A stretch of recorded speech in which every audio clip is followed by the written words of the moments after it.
Over the past couple of weeks, we've been talking about how at the beginning of a new year, it's a great chance to evaluate the past, but also kind of start new.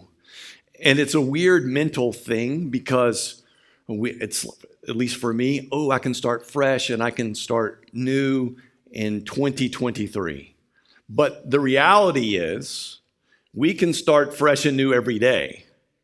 But because it's the new year, it's nice. Let's look at the past. Let's learn. Let's look at the future. What do we want to do? What do we need to do? Those types of things. And so I enjoy that. 2 weeks ago, here's just a quick sentence that will give you a summary of what we talked about 2 weeks ago. If you missed it, you can go back onto our YouTube channel and watch the message. But this was kind of the summation of the day. It is not what you do occasionally that makes a difference, but what you do consistently.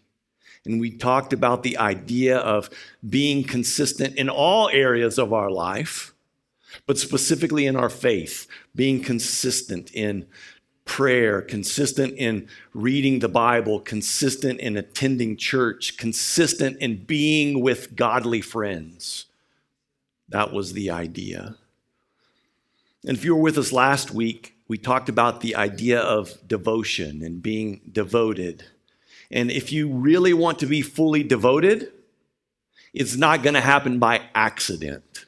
Like, it's not something that just magically happens. Devotion takes effort, and it takes time, and it takes consistency.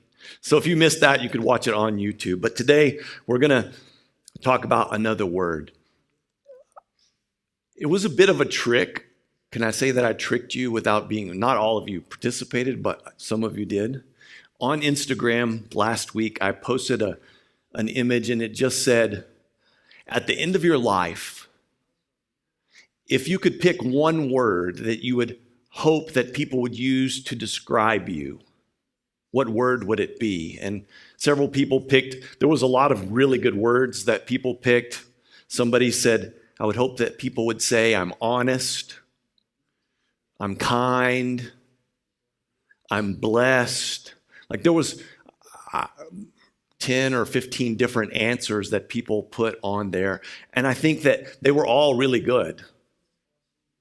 But today I want to give you what I think is a key word that if we can be this word, it helps all of those other words become true. If you can do this one thing, it helps you become honest. It helps you be more kind. It helps you become blessed. And that word is faithful.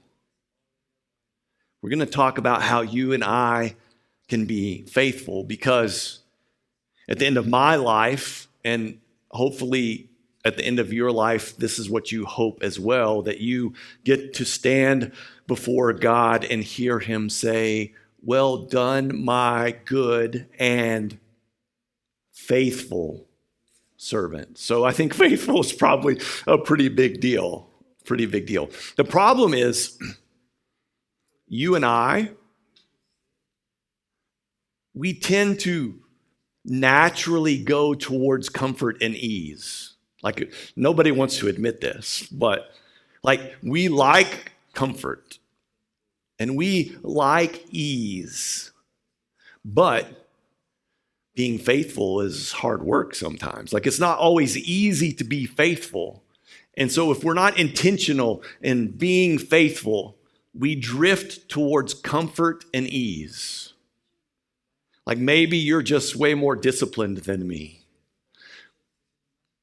But it's easy to drift towards comfort and ease. Even, you don't have a choice. I'm not picking on you. But even when you come to church, we have these nice, comfortable chairs. And it's a challenge to focus and stay awake because these chairs are nice. You can lean back. Like, it's okay if you sleep. Just don't snore. If you snore, it can be a problem. Just don't snore. This is what it says in Habakkuk chapter 2, verse 4. Look at the proud. They trust in themselves, and their lives are crooked. But the righteous will live by their faithfulness to God. Look at the proud. They trust in themselves. I don't know about you, but many times that's what I tend to do, is trust in myself. I think I can do this. I think I'm able to accomplish this. And then I only rely on God if things are desperate. I can do this. Oh, wow. No, I can't. God, please help me. Instead of the other way around. God, please help me because I need you in my life. We tend to be the proud. So what does it mean to be faithful? What does it mean to be faithful?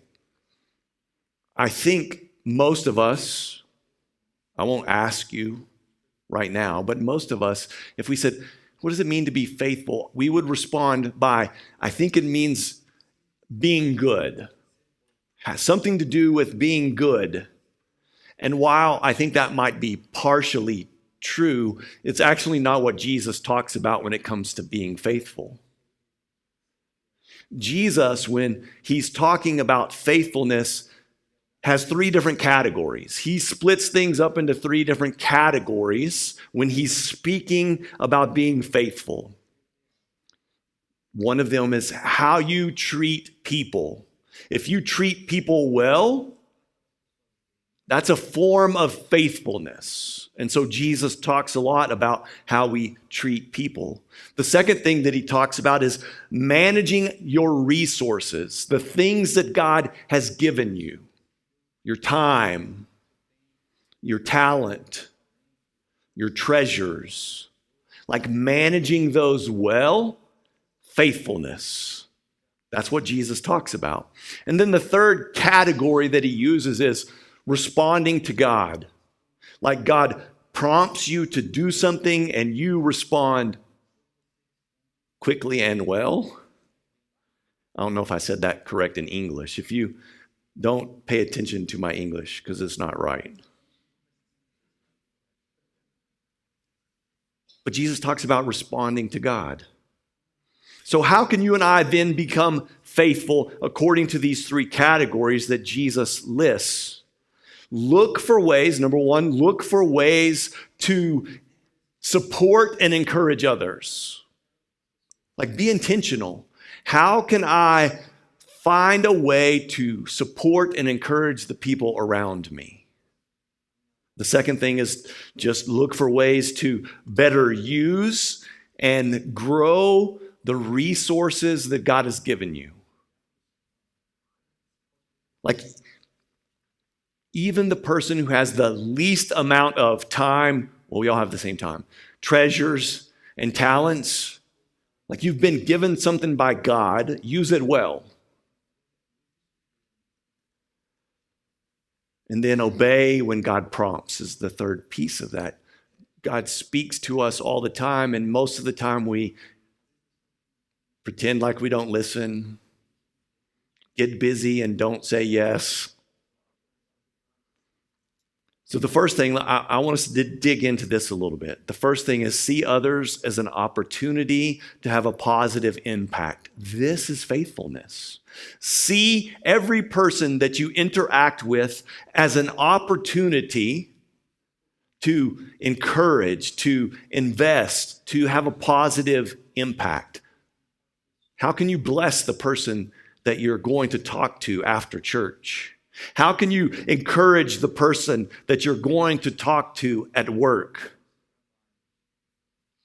How can you support your neighbor? How can you support your friend? This is the idea of faithfulness. But all of us naturally are self-focused. We're self-focused. And some of you are going to say, no, Bob, I'm not. I won't do it, but here's how you can test if you're self-focused. Get in a group of people, take a group photo, and then look at the group photo. I pretty much guarantee you the first person that you're going to look at in the group photo is yourself. And if you look good in the picture, it's a good picture. Even if everybody else is got their eyes closed, they look funny, but you look good, it's a good picture. But if you look bad and someone posts the picture, you're going to immediately call them or text them and say, why did you post that picture? Because my face looks funny.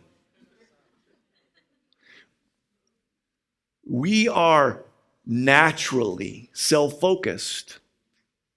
And I think what Jesus is saying is, let's be others focused. If we can become others focused, that's faithfulness. That's a form of faithfulness that Jesus talks a lot about. In Ephesians chapter 4, verse 29, it says this. This is one of my favorite but most challenging verses, I think, in the Bible. Do not let any unwholesome talk come out of your mouths, but only what is helpful for building others up according to their needs, not your needs, their needs, that it may benefit those who listen.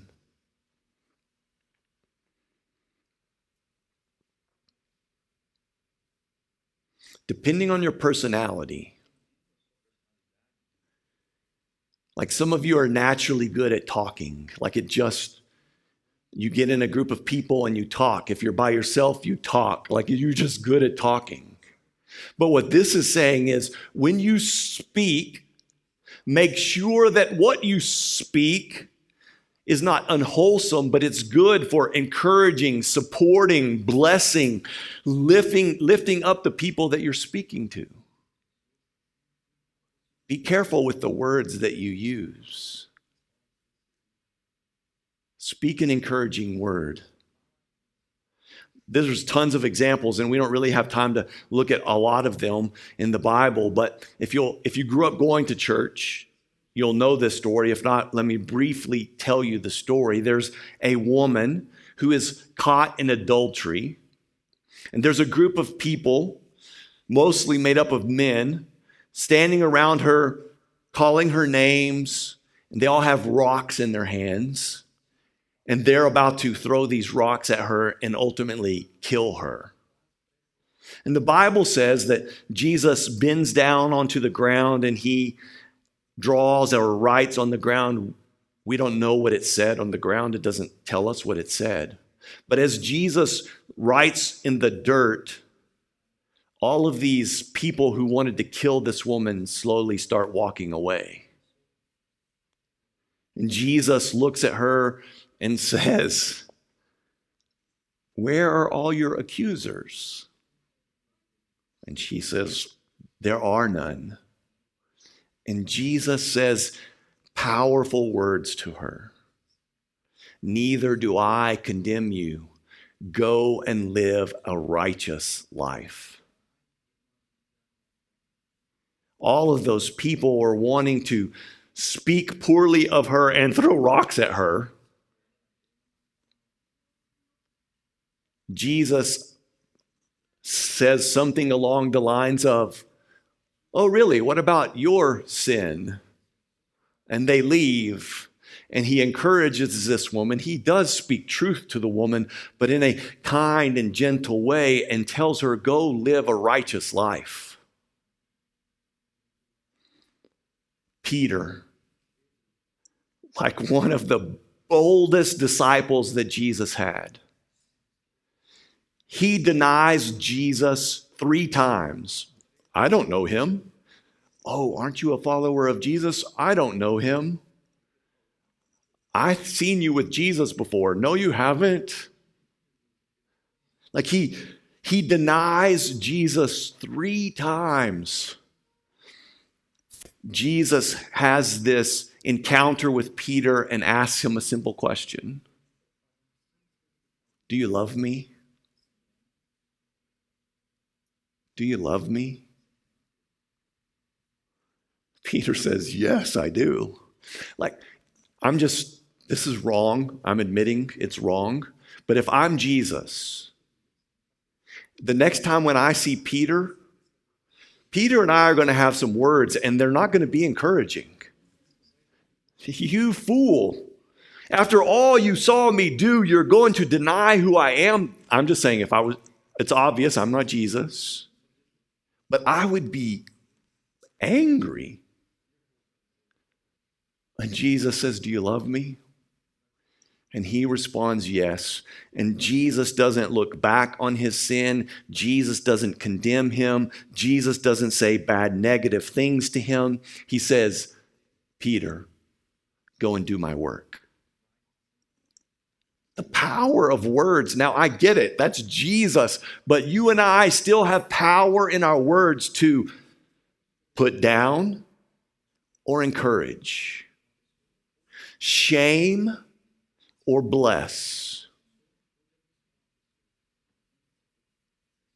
Be wise with your words. You have no idea how the words from your mouth could be used by God to encourage someone. Choose your words wisely. The second thing that we should talk about briefly is see your resources. And I use the word resources because I don't know what else to use. Because it's not just money, though I think money is part of it. See your resources as an opportunity to add value. This is faithfulness. It doesn't specifically tell us how sometimes, but there is an interesting story in Matthew chapter 25. Again, let me briefly tell you the story. Jesus is teaching. He's telling a story. Lots of people are gathered around. And Jesus says, there's a master, a leader, and he has 3 people, and he gives one of them 5 bags of gold. He gives one of them 3 bags of gold. And he gives the other one 1 bag of gold. And he says, I'm going to entrust you with this while I'm gone. And he leaves. And when he finally comes back, the guy that he gave 5 bags of gold to has multiplied the gold and now has 10 bags of gold. The guy he gave 3 bags of gold has multiplied this gold, and now he has 6 bags of gold. And it says in Matthew 25, verse 21, his master replied, well done, good and faithful servant. You have been faithful with a few things. I will put you in charge of many things. Come and share in your master's happiness. Like, you can be faithful by taking whatever it is that God gives you and taking good care of it, like using it wisely. We've all been given a body, and we can choose to use and abuse our body, or we can take care of our body well. That's faithfulness. Have you ever thought of it this way? That's faithfulness. You have a home, man, it doesn't matter if your home is tiny or gigantic, if it's falling apart or perfect. I think when you take good care of your home, like you make it clean and you paint it and you make things in order, it's faithfulness. It's faithfulness. Your job. If you have a job and you take responsibility, you work hard, you do what's asked of you, like, do you see that this is faithfulness? It's being faithful when you're a good worker. This is faithfulness. Your money. How do you spend your money? Do you just buy crazy things that you don't need? Or are you wise with your money? Do you take care of the resources that God has given you? Your time. Do you take good care of the time that you have, or do you waste your time? I'm really good at wasting time. Like, I'm probably better than any of you at wasting time.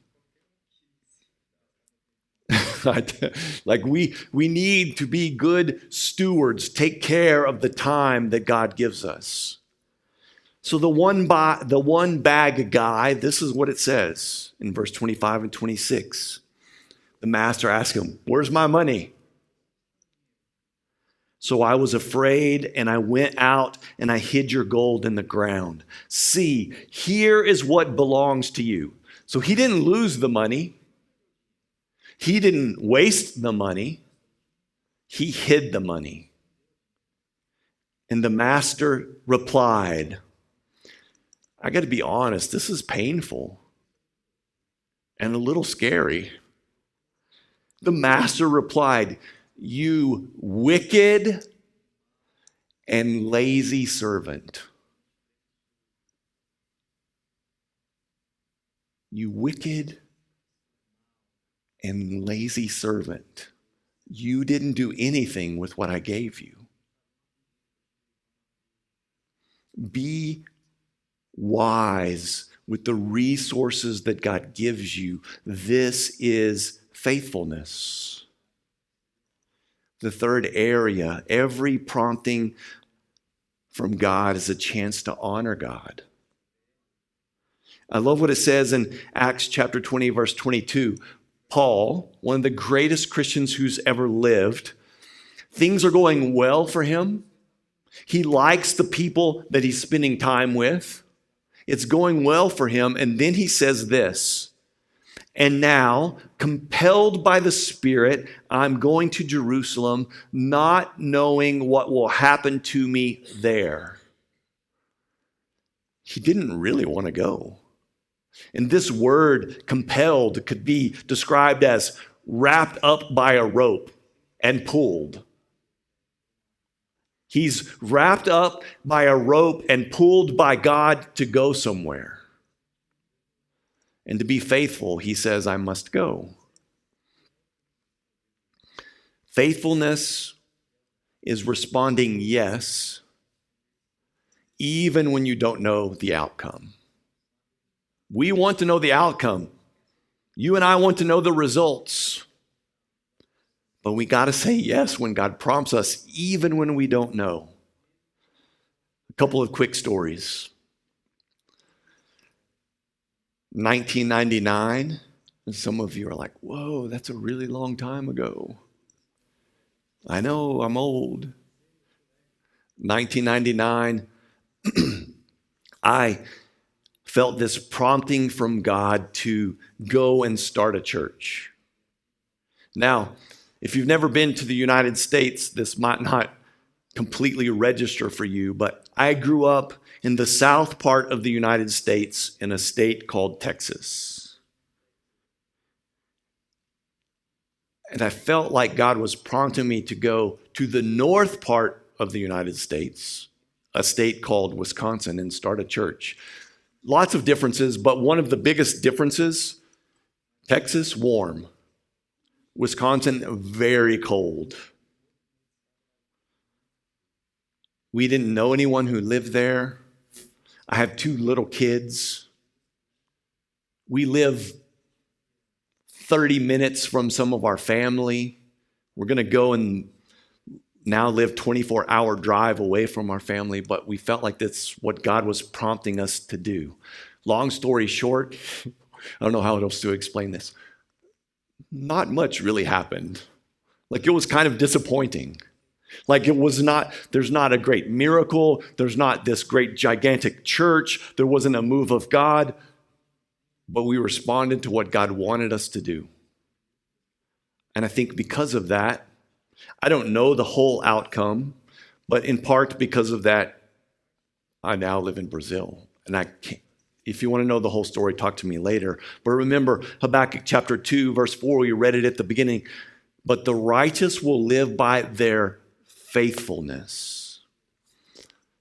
If you only hear one thing today, what I'm about to say is probably what you need to hear. You will overestimate what you can do in the short term.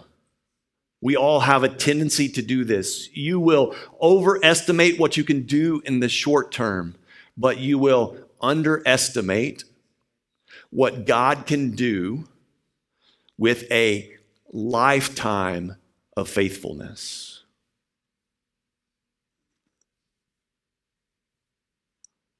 When you are faithful, God can do incredible things. I don't remember the exact year, but I really started loving culture and loving diversity and felt God prompting to be involved in a multi-ethnic church. And we got involved in helping start a church in Texas. And at one point, it's probably even bigger than this now, but there were 17 different nations represented in this church. And it was a beautiful thing. And partly because of this beauty of diversity and culture, we felt prompted to live in a city that was large and diverse. Long story short, we end up in São Paulo, Brazil.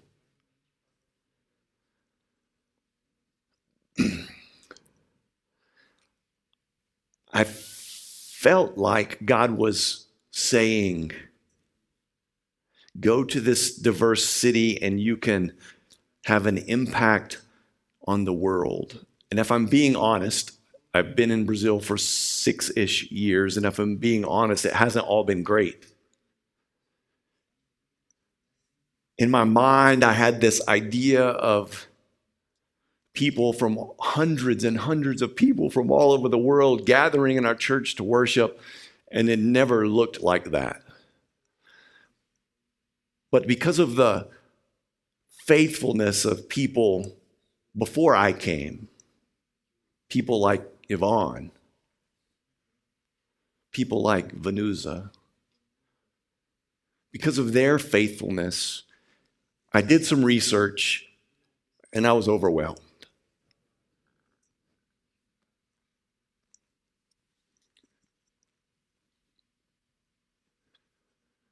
Look at this picture.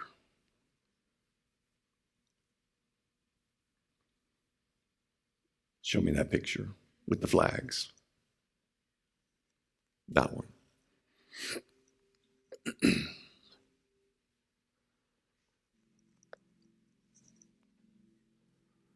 People who have been a part of this church, who have moved because their job made them move or moved before their family or whatever reason. There are now people from this church living in 12 different countries around the world and 5 different cities within Brazil.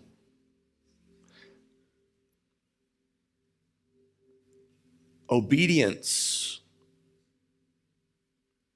is our responsibility. Outcome, that's God's responsibility. Obedience is you and me being faithful to what God has asked us to do. The outcome, what it looks like, that's God's responsibility. And it may look different than what you thought it was going to look like. But with a lifetime of faithfulness, God can accomplish much. So if you want to be honest, if you want to be kind, if you want to be blessed, if you want to be strong, whatever word that you would put there, if you want to be those things, one of the ways to help you be those things is by being faithful to God. This is the one word that I think is challenging but so helpful. Be faithful. Look, you will overestimate what you can do in the short term. You will overestimate what you can do in the short term. Like you think this week or this month or this year, I can do these things. But it doesn't always happen that way. But you will underestimate what God can do with a lifetime of faithfulness. So all I'm asking you today is choose to be faithful. Be faithful in the way that you interact with people. Be faithful in the way that you deal with your resources. And be faithful in the way that you respond to God. And some of you maybe are asking the question,